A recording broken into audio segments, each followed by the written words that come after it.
Hey folks, what's going on? It's me, Andrew Westmoreland, back in with yet another video. And Tommy Robinson out of the UK has been banned from Facebook and Instagram. So, if you're not familiar with who he is a conservative, right-wing, anti-Muslim extremist, and I believe he is fairly nationalistic, and he is being categorized as being far-right and anti-Muslim, I believe. And yeah, he's been considered a hate, I don't know what you call it, a far-right activist, whose real name is Stephen Yaxley-Lennon. Now, they're saying that he incites fear of Muslims and whatnot. And I want to get into this real quick. I want to let me pull him up, because people are doing this thing where they're categorizing these people as far right, and I'm not sure they understand what far right means. Okay. So he is a advocate, or I should say he is a definitely a strong critic of Muslim extremism. Now, let me pull this up again. This one's from The Guardian. He's a founder of English Defense League. He is also a advisor to UKIP. Now,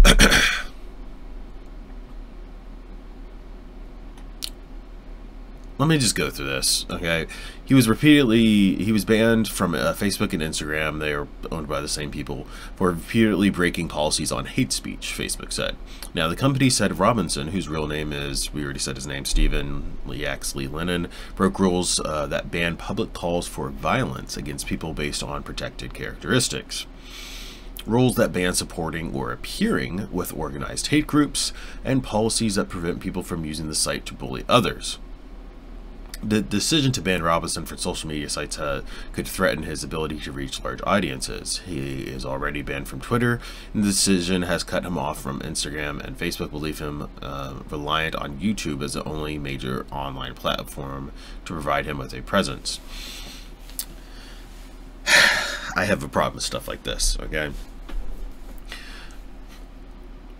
Criticizing a group is not necessarily hate speech. Hate speech, to me, is blatant.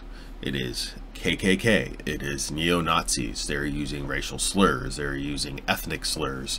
They're using religious slurs, or protected class slurs, okay?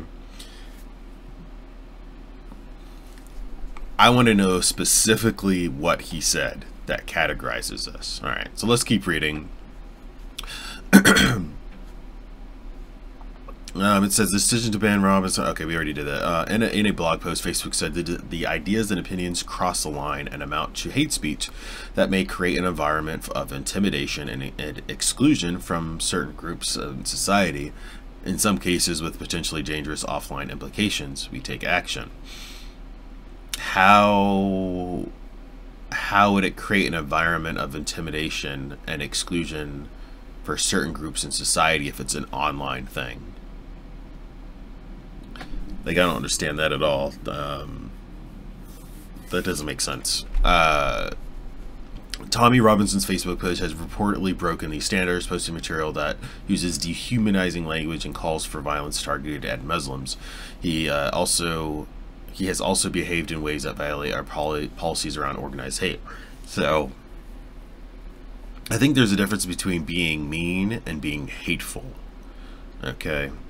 And there is a distinction, though I will admit that there is some nuance, and it does get a little hard to determine what that would be, especially if it's used from people that are cross racial lines and you know, religious demographics. A white Christian male talking shit about a, you know, Arab Muslim is going to be perceived as automatically racist. Okay, and I get that. But I also want to recognize that it isn't necessarily, and people need to understand that. You can criticize something without being hateful about it. And it could be a valid criticism. So I'm very curious on what he said that got him banned. Because these things are starting to... These excising from social media that keeps happening, where people are being purged from the internet, essentially. They're Alex Jonesing people. It's incredibly dangerous, and it's setting a precedent that if you say the wrong thing, you no longer can operate in society. You no longer have a voice in society in the modern age, and it's a problem. Now, where are we at? The ban comes a month after Facebook issued a final written warning against Robinson, warning him that he would be removed from its platform permanently if he continued to break the company's hate speech policies. So, I mean, at least they gave him warnings. Now, that warning has been issued for breaches that include a post calling on people to terrorize and behead those who follow the Quran, a post calling on people to make war on Muslims, and multiple videos showing people being bullied. Okay, well, I have no problem. Okay, so if that is what happened, then I have no problem with that, because you absolutely cannot promote violence like that. You cannot call for violence. You cannot do that kind of stuff. Obviously, that is a violation. That is breaking the law, actually. It's not just bad behavior. That's breaking the law.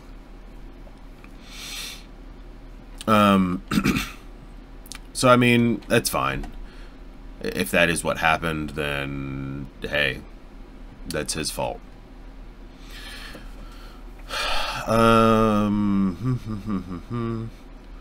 What else do we got here? There's a lot of information in here.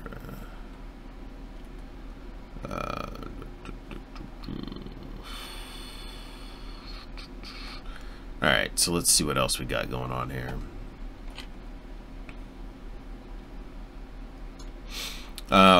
One of the other things that we need to talk about, like I was saying, is the far right label.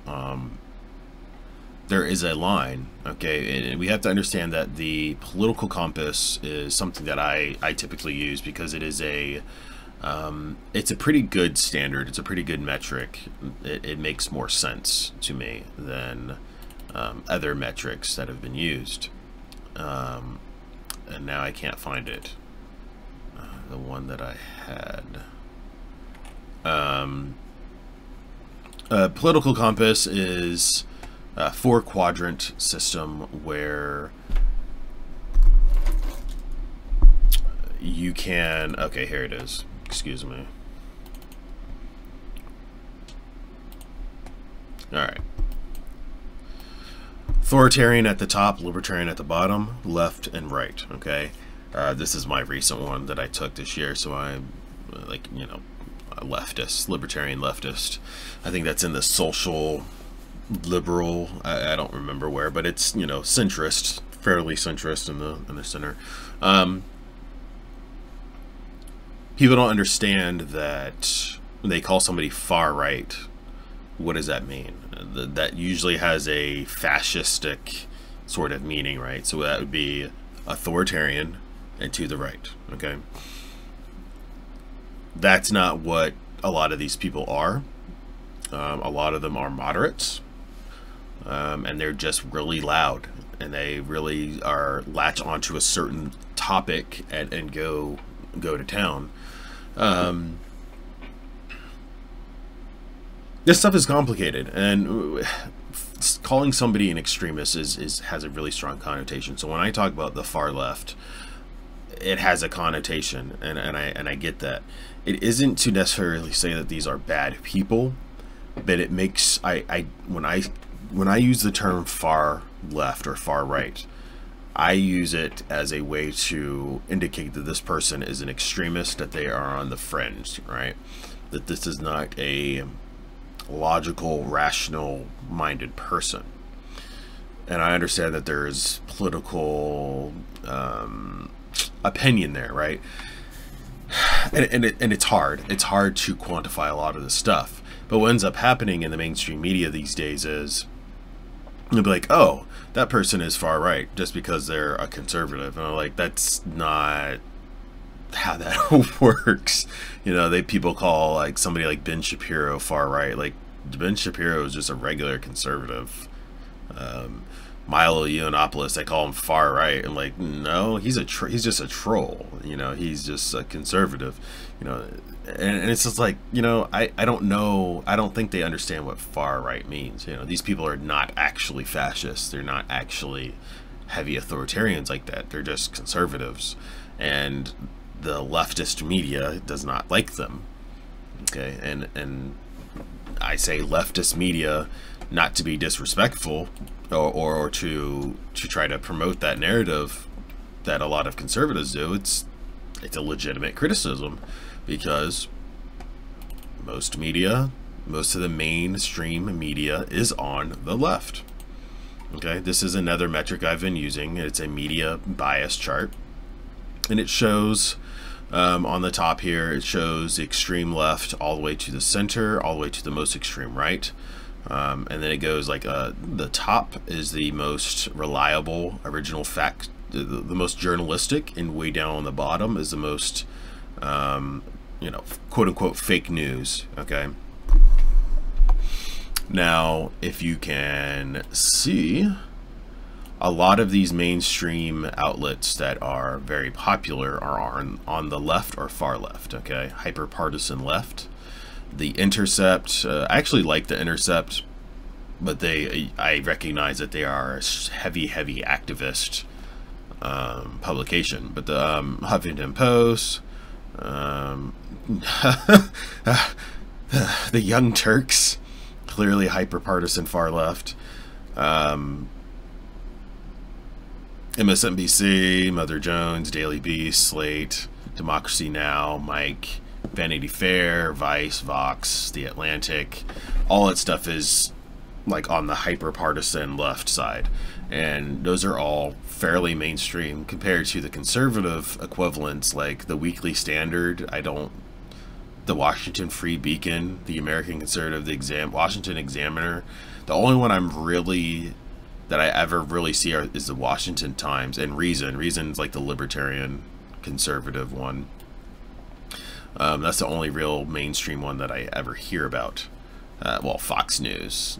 I don't know that I would consider. So, okay. So here's the thing with this. With Fox News down here on the, they're on the right in that orange triangle, closer to the bottom right.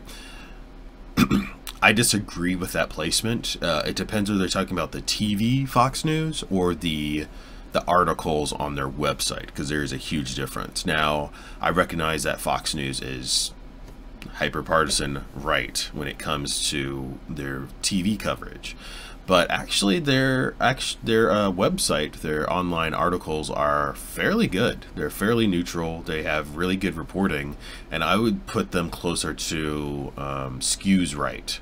I would put them next to, what is this? Oops. I would put them closer to